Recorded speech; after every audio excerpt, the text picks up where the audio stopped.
नमस्कार। Federal reserve के chair Jerome Powell ने जैक्सन होल में जो कहा उसने तो बाजारों में काफी हलचल मचा दी है। हाँ बिल्कुल। आज हम उसी पर जरा गहराई से बात करने वाले हैं। हमारे पास इस पर एक अच्छी खासी रिपोर्ट भी है। S&P 500 में 1.6% का उछाल और ये सितंबर में ब्याज दरें घटने की बात, ये सब क्या इशारा कर रहे हैं? बिल्कुल। और देखिए, ये भाषण सिर्फ ब्याज दरों तक ही सीमित नहीं था। अच्छा। हाँ, इसमें फेड की सोच, उसकी रणनीति में एक बड़े बदलाव के संकेत छुपे हैं, और वो भी ऐसे समय में जब राजनीतिक माहौल काफी गर्म है। तो ये एक तरह से 2022 से जो सख्ती का दौर चल रहा था ना, उसके खत्म होने जैसा है। अच्छा, तो फिर सबसे पहले सबसे बड़ी खबर पर ही आते हैं, ब्याज दरों में कटौती का इशारा। हाँ, रिपोर्ट तो कह रही है कि पावेल ने सितंबर में कटौती का काफी मजबूत संकेत दिया है। हाँ बिल्कुल दिया है। क्या ये वाकई एक बड़ा यूटर्न माना जाए उनके पिछले रुख से? हाँ बिल्कुल। इससे आप एक महत्वपूर्ण नरमी, या जैसे कहते हैं डविश पिवट, वो कह सकते हैं। ओके। पावेल ने खुद अपने भाषण में कहा, मौजूदा परिदृश्य और जोखिमों का बदलता संतुलन हमारे नीतिगत दिशा में समायोजन की आवश्यकता जता सकता है। ये भाषा, ये पहले वाले सावधानी से आगे बढ़ेंगे वाले टोन से तो काफी अलग है ना? हाँ बिल्कुल। ये तो साफ दरवाजा खोल रहा है कि कटौती जल्द हो सकती है। एग्जैक्टली। और इस बदलाव के पीछे सबसे बड़ा कारण क्या दिख रहा है? रिपोर्ट में श्रम बाजार का जिक्र था। हाँ बिल्कुल सही पकड़ा आपने। श्रम बाजार, लेबर मार्केट की तस्वीर अचानक से काफी बदल गई है। कैसे? नौकरियों में जो बढ़ोतरी हो रही थी, वो पिछले 3 महीनों में गिरकर सिर्फ 35,000 प्रति माह रह गई है। सिर्फ 35,000? हाँ सोचिए, 2024 में यही आंकड़ा औसतन 168,000 प्रति माह था। अरे बाप रे, ये तो बहुत बहुत बड़ी गिरावट है ना? लेकिन बेरोजगारी दर तो अब भी कम बता रहे हैं, 4.2% पर। ये थोड़ा अजीब नहीं लगता? बिल्कुल अजीब है, और पावेल ने खुद इसके लिए एक शब्द इस्तेमाल किया, अजीब तरह का संतुलन। अच्छा। ऐसा लग रहा है कि नौकरियों की मांग और सप्लाई दोनों एक साथ धीमी पड़ रही हैं। लेकिन जो ज्यादा चिंता की बात है वो ये कि पावेल ने अब खुलकर रोजगार में गिरावट के बढ़ते जोखिमों की चेतावनी दे डाली है। ओह, क्या कहा उन्होंने?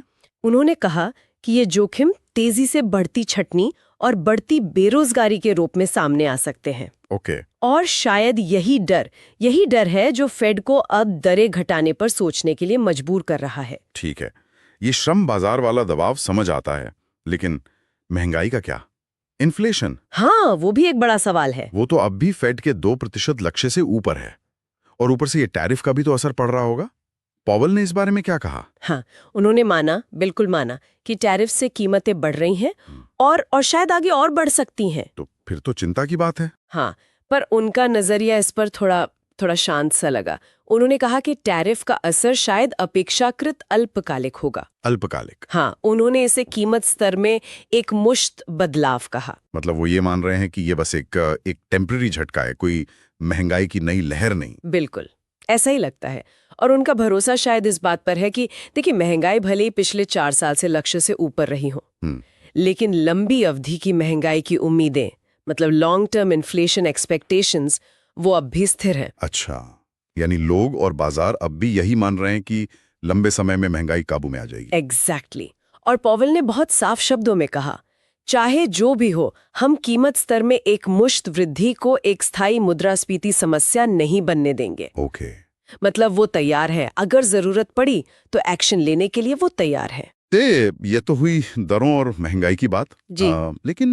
लेकिन आपने कहा कि इस भाषण में सिर्फ यही नहीं था। नहीं, बिल्कुल नहीं। रिपोर्ट बताती है कि पावेल ने फेड के काम करने के तरीके, उनकी जो मौद्रिक नीति का ढांचा है, फ्रेमवर्क, उसमें भी एक अहम बदलाव का ऐलान किया है। हाँ, और ये शायद भाषण का सबसे स्थायी और महत्वपूर्ण हिस्सा है। अच्छा, क्या बदलाव है ये? फेड ने अपनी 2020 वाली रणनीति में एक बड़ा फेरबदल किया है। वो पुरानी औसत महंगाई लक्ष्यीकरण वाली सोच, फ्लेक्सिबल एवरेज इन्फ्लेशन टारगेटिंग या फेट, उसको आप छोड़ रहे हैं। अच्छा, ये वही मेकअप वाली स्ट्रैटेजी थी ना? हाँ, वही। जिसमें वो कहते थे कि अगर महंगाई कुछ टाइम टारगेट से नीचे रह गई तो बाद में उसे थोड़ी ज्यादा रहने देंगे ताकि एवरेज 2% पर आ जाए, जैसे स्कूल में छूटा हुआ सबक बाद में कवर करना। बिल्कुल सही, क्या बढ़िया समझाया आपने। हाँ, तो अब वो उस एवरेज का हिसाब किताब वो छोड़ रहे हैं। तो अब क्या करेंगे? वे वापस एक ज्यादा मतलब पारंपरिक लचीली मुद्रास्फीति लक्ष्यीकरण फ्लेक्सिबल इन्फ्लेशन टारगेटिंग पर जा रहे हैं। ओके। जिसका सीधा मतलब है कि उनका ध्यान हर समय महंगाई को 2% के आसपास रखने पर होगा, एवरेज का चक्कर खत्म। और वो रोजगार वाली भाषा में भी कुछ बदलाव हुआ है, मैंने पढ़ा था, कमी या शॉर्टफॉल्स वाली बात हट गई है। हाँ, वो भी बदला है।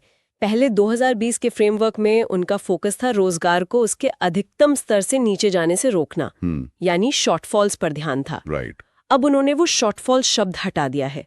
अब वो रोजगार के अधिकतम स्तर से ऊपर जाना या नीचे रहना, दोनों तरफ के डेविएशंस को देखेंगे, विचलन को। अच्छा, और जब मान लीजिए महंगाई और रोजगार के लक्ष्य आपस में टकराएं, कॉन्फ्लिक्ट हो, हाँ, तब क्या होगा? तब वो एक संतुलित दृष्टिकोण अपनाएंगे। संतुलित दृष्टिकोण मतलब वो देखेंगे कि दोनों लक्ष्यों से कितनी दूरी है, किस तरफ ज्यादा झुकाव है, और उसके हिसाब से फैसला लेंगे, कंप्रोमाइज करेंगे एक तरह से। कुल मिलाकर ये बदलाव फेड को ज्यादा फ्लेक्सिबिलिटी देते हैं, ज्यादा लचीलापन, खासकर तब जब हालात इतनी तेजी से बदल रहे हों। लेकिन ये 2020 वाला ढांचा बदला क्यों? क्या वो काम नहीं कर रहा था? देखिए, पावेल के मुताबिक 2020 का ढांचा तब बना था जब चिंता कम महंगाई की थी, कम ब्याज दरों की थी। हाँ, उस समय तो यही माहौल था। बिल्कुल। लेकिन जब अचानक महंगाई इतनी तेजी से बढ़ी तो ये ढांचा थोड़ा कंफ्यूजिंग साबित हुआ। अच्छा, कैसे? इससे ये समझाना मुश्किल हो गया था कि फेड क्या कर रहा है और क्यों कर रहा है। पावेल ने खुद कहा कि इससे कुछ भ्रम पैदा हो सकता था। ओके। तो ये नया ढांचा ज्यादा सरल है और मौजूदा हालात के लिए शायद बेहतर फिट होता है। और ये सब बदलाव ये एक ऐसे टाइम पर हो रहे हैं जब फेड पर राजनीतिक दबाव भी जबरदस्त है। हाँ, ये भी एक बहुत अहम पहलू है। रिपोर्ट में तो राष्ट्रपति ट्रंप की तरफ से लगातार इस्तीफे की मांग, तुरंत दर कटौती की मांग, इन सब का जिक्र है ताकि सरकारी कर्ज का बोझ कम हो सके। हाँ, और ये दबाव अभूतपूर्व है, अनप्रेसिडेंटेड। हालात इतने तनावपूर्ण हैं कि आप सोचिए, पावेल के भाषण के दौरान ही राष्ट्रपति ट्रंप ने फेड गवर्नर लिसा कुक को हटाने तक की धमकी दे डाली। सच में? हाँ, कथित बंधक धोखाधड़ी के आरोपों पर और साथ ही फेड के हेडक्वार्टर के रेनोवेशन के खर्चे पर भी सवाल उठाए जा रहे हैं। बाप रे। ये सब फेड की स्वतंत्रता पर सीधा हमला है। हाँ, और ये बताना जरूरी है कि हम यहाँ सिर्फ रिपोर्ट की गई जानकारी दे रहे हैं, किसी का पक्ष नहीं ले रहे हैं। बिल्कुल। पर इतने दबाव के बीच पावेल ने क्या प्रतिक्रिया दी? क्या उन्होंने भाषण में इसका कोई जवाब दिया? सीधे तौर पर तो नहीं, उन्होंने राजनीतिक बयानबाजी का सीधा जवाब देने से परहेज किया। लेकिन उन्होंने अपने भाषण में बार-बार इस बात पर बहुत जोर दिया कि फेड के निर्णय, खासकर एफओएमसी के निर्णय, वो पूरी तरह से आंकड़ों कर इकोनॉमिक एनालिसिस पर आधारित होंगे। अच्छा। उन्होंने एक जगह कहा, एफओएमसी सदस्य ये निर्णय पूरी तरह से आंकड़ों के आकलन और आर्थिक दृष्टिकोण तथा जोखिमों के संतुलन पर इसके प्रभावों के आधार पर लेंगे। हम इस दृष्टिकोण से कभी विचलित नहीं होंगे। ओके, तो ये एक तरह से बिना नाम लिए दबाव का सदा हुआ जवाब था। बिल्कुल, बहुत ही सदा हुआ। उन्होंने पेशेवर संयम बनाए रखा, प्रोफेशनल कर्टसी। अच्छा, तो ये तो हुई सीधी सीधी बातें, पर क्या इस भाषण में कुछ छिपे हुए संदेश भी थे? रिपोर्ट्स इशारा कर रही थी कि पावेल शायद एक साथ कई लोगों को संदेश दे रहे थे। हाँ, ऐसा अक्सर होता है ऐसे भाषणों में। यहाँ बात वाकई दिलचस्प हो जाती है। हाँ, ऐसा लगता है कि ये भाषण बहुत सोच समझकर तैयार किया गया था, कई ऑडियंस को ध्यान में रखकर। जैसे ट्रंप प्रशासन के लिए, उनके लिए संदेश साफ था, दर कटौती का फैसला आंकड़ों पर होगा, आपके दबाव पर नहीं। साथ ही महंगाई को काबू में रखने की बात दोहराकर उन्होंने शायद ये भी इशारा किया कि भाई ज्यादा सरकारी खर्च या टैरिफ बढ़ाने से महंगाई बढ़ सकती है, ध्यान रखना। अच्छा। और ये जो नया नीतिगत ढांचा है, ये भी एक तरह का संदेश है कि देखिए, भविष्य में किसी भी तरह के झटके से निपटने के लिए फेड के पास अब ज्यादा छूट है, ज्यादा फ्लेक्सिबिलिटी। ओके। और दुनिया भर के बाजारों के लिए उनके लिए क्या संदेश था? वैश्विक बाजारों और दूसरे सेंट्रल बैंकों के लिए ये नरम रुख एक तरह का ग्रीन सिग्नल जैसा है। ग्रीन सिग्नल कैसे? अब जैसे यूरोपियन सेंट्रल बैंक है या बैंक ऑफ जापान, वो भी शायद अपनी नीतियां थोड़ी ढीली कर सकते हैं।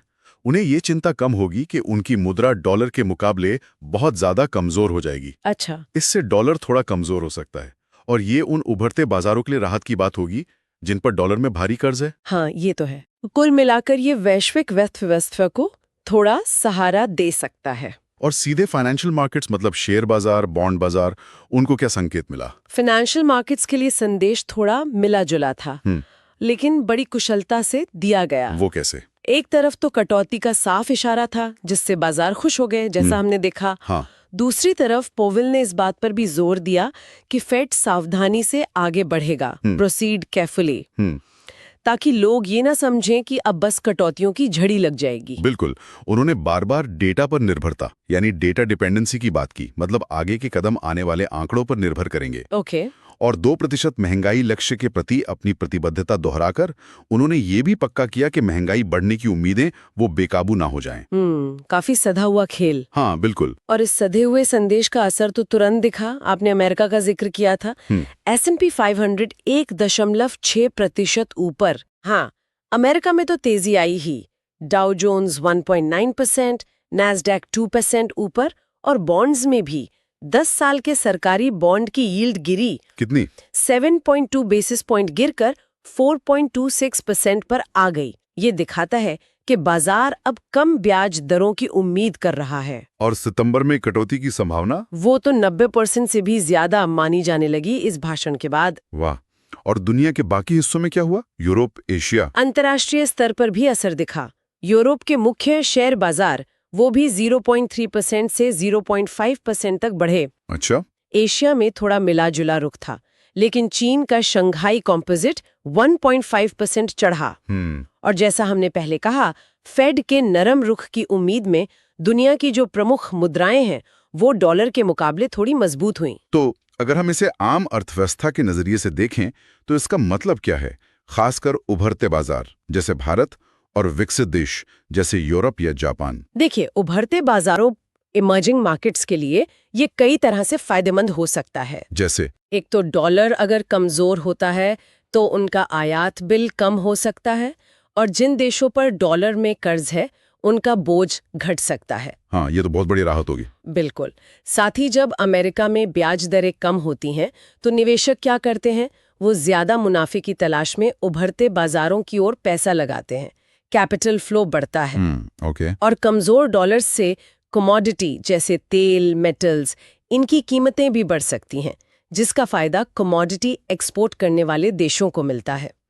और विकसित अर्थव्यवस्था है यूरोप, जापान? विकसित अर्थव्यवस्थाओं की बात करें तो जैसे ECB है, बैंक ऑफ जापान है, उनको अब अपनी मौद्रिक नीति में ढील देने की ज्यादा गुंजाइश मिल सकती है, ज्यादा फ्लेक्सिबिलिटी, बिना ये चिंता किए कि उनकी करेंसी बहुत ज्यादा गिर जाएगी। हाँ बिल्कुल। और अगर मुद्रा बाजार में स्थिरता रहती है, करेंसी मार्केट स्टेबल रहता है, तो ये ग्लोबल ट्रेड के लिए भी अच्छा है। ठीक है। हालांकि एक खतरा हमेशा रहता है कि कहीं देश अपनी मुद्रा को जानबूझकर कमजोर करने की होड़ में ना लग जाए, जिसे कंपेटिटिव डिवैल्यूएशंस कहते हैं। वो ठीक नहीं होगा। हाँ, वो तो गड़बड़ हो सकती है। अच्छा, और वैश्विक व्यापार पर क्या असर पड़ेगा, ग्लोबल ट्रेड पर, खासकर जब ये टैरिफ और ट्रेड वॉर वाली चिंताएं तो पहले से ही है? हाँ, वो चिंता तो है ही, लेकिन फेड की ये ढील, ये शायद चल रहे व्यापार तनाव, ट्रेड टेंशंस के कुछ बुरे असर को कम कर सकती है। कैसे? अगर डॉलर कमजोर होता है तो अमेरिकी निर्यात सस्ते हो जाएंगे, ज्यादा कॉम्पिटिटिव, और उनके आयात महंगे हो जाएंगे। तो वैश्विक अर्थव्यवस्था के लिए ये जरूरी होगा कि मौद्रिक नीति में जो ढील दी जा रही है और जो व्यापार नीतियां हैं, खासकर टैरिफ, उनके बीच एक तालमेल बने। सही बात है। अगर दोनों विपरीत दिशा में जाएंगे तो मुश्किल होगी। सुनने में तो ये सब काफी हद तक सकारात्मक लग रहा है, लेकिन रास्ता इतना सीधा भी नहीं होगा, है ना? बिल्कुल नहीं। रिपोर्ट में कुछ जोखिमों और अनिश्चितताओं, रिस्क्स एंड अनसर्टेनिटीज का भी जिक्र है। क्या है वो? हाँ, जोखिम तो कई हैं। सबसे पहले तो नीतिगत जोखिम, पॉलिसी रिस्क्स ही देख लीजिए। मतलब ये कि अगर फेड महंगाई के पूरी तरह काबू में आने से पहले ही दरें घटा देता है तो क्या होगा? महंगाई फिर से भड़क सकती है। हाँ, ये तो बड़ा रिस्क है। दूसरा, इस राजनीतिक माहौल में कोई भी कटौती उसे राष्ट्रपति ट्रंप के दबाव के आगे झुकने के तौर पर देखा जा सकता है। इससे फेड की साख, उसकी क्रेडिबिलिटी, उसको नुकसान पहुंचेगा। और तीसरा, अब जब उन्होंने नरम रुख का इशारा कर ही दिया है तो उन पर इसे निभाने का दबाव रहेगा। इससे शायद भविष्य में जरूरत पड़ने पर दोबारा सख्ती करने की उनकी गुंजाइश कम हो जाए, फ्लेक्सिबिलिटी कम हो सकती है। ठीक है, ये तो हुए पॉलिसी रिस्क। और अर्थव्यवस्था के मोर्चे पर क्या अनिश्चितताएं हैं? आर्थिक अनिश्चितताओं, इकोनॉमिक अनसर्टेनिटीज में सबसे बड़ी तो यही है कि ये जो टैरिफ लगाए गए हैं या आगे लगाए जा सकते हैं, उनका असली असर क्या होगा, कितना होगा, ये अभी साफ नहीं है। दूसरी, जैसा हमने पहले बात की, रोजगार बाजार की मौजूदा स्थिति थोड़ी अजीब है, उसका भविष्य का अनुमान लगाना अभी मुश्किल हो रहा है। राइट। और तीसरी बात, रिपोर्ट में आप्रवासन, इमिग्रेशन में आई तेज कमी का भी जिक्र है। ये श्रम बाजार की पूरी डायनामिक्स को बदल सकती है और इसके नतीजे क्या होंगे ये अभी पूरी तरह समझे नहीं गए हैं। ये भी एक अहम पॉइंट है। और वैश्विक स्तर पर भी कुछ खतरे हैं क्या? बिल्कुल है। वैश्विक प्रभावों, ग्लोबल स्पिलओवर रिस्क्स में एक बड़ा खतरा ये है कि अगर सभी बड़े सेंट्रल बैंक एक साथ बहुत ज्यादा ढील दे देते हैं तो इससे दुनिया भर में संपत्ति की कीमतें, एसेट प्राइसेस जैसे स्टॉक मार्केट, रियल एस्टेट, वो जरूरत से ज्यादा बढ़ सकती हैं। एक एसेट बबल बन सकता है जो बाद में फूट सकता है। बिल्कुल। दूसरा खतरा जिसकी हमने बात की, देशों के बीच अपनी मुद्रा सस्ती करने की होड़, करेंसी वॉर्स, वो शुरू हो सकती है। और तीसरा, देखिए, कम ब्याज दरें शुरुआत में तो कर्जदारों को राहत देती हैं, लेकिन अगर ये बहुत लंबे समय तक बनी रहती हैं तो लोग, कंपनियां जरूरत से ज्यादा कर्ज लेने लगते हैं, ओवर लेवरेजिंग, जो आगे चलकर आर्थिक अस्थिरता पैदा कर सकता है। काफी सारे जोखिम जुड़े हुए हैं। तो अगर हम इस पूरी चर्चा को समेटें तो पावेल के इस भाषण का निचोड़ क्या है, मतलब मेन टेक अवे? निचोड़ ये है कि ये भाषण अमेरिकी मौद्रिक नीति में एक बड़े मोड़ का, एक टर्निंग पॉइंट का प्रतीक है। ओके। फेड अब साफ तौर पर सख्ती से नरमी की ओर बढ़ रहा है, ये क्लियर है। इसके साथ ही उन्होंने अपनी रणनीति की किताब यानी पॉलिसी फ्रेमवर्क, उसमें भी अहम बदलाव किए हैं जो उन्हें भविष्य के लिए ज्यादा लचीलापन देगा। ठीक है। और ये सब कुछ ये तीव्र राजनीतिक दबाव के साए में हो रहा है, जो फेड की स्वतंत्रता और उसकी विश्वसनीयता दोनों की कठिन परीक्षा ले रहा है। वाकई ये एक महत्वपूर्ण मोड़ जैसा महसूस हो रहा है। फेड एक नई दिशा में बढ़ता दिख रहा है। हाँ, बिल्कुल।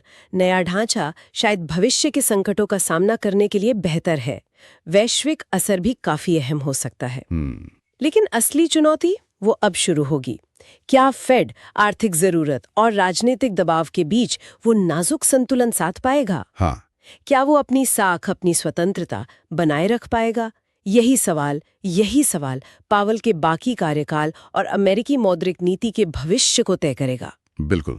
इस बातचीत को खत्म करने से पहले हमारे श्रोताओं के लिए एक सवाल छोड़ रहे हैं सोचने के लिए। हाँ, जरूर। फेड का ये जो नया ज्यादा लचीला रुख और ढांचा है, आपको क्या लगता है भविष्य में अगर कोई अप्रत्याशित वैश्विक झटका आता है, चाहे वो आर्थिक हो, राजनीतिक हो या कुछ और, तो ये नया दृष्टिकोण उस चुनौती का सामना करने में कितना कारगर साबित होगा? क्या ये नई रणनीति पिछली चुनौतियों के मुकाबले ज्यादा मजबूत साबित होगी? सोचने वाली बात है ना? हाँ, बहुत अच्छा सवाल है, सोचने पे मजबूर करता है।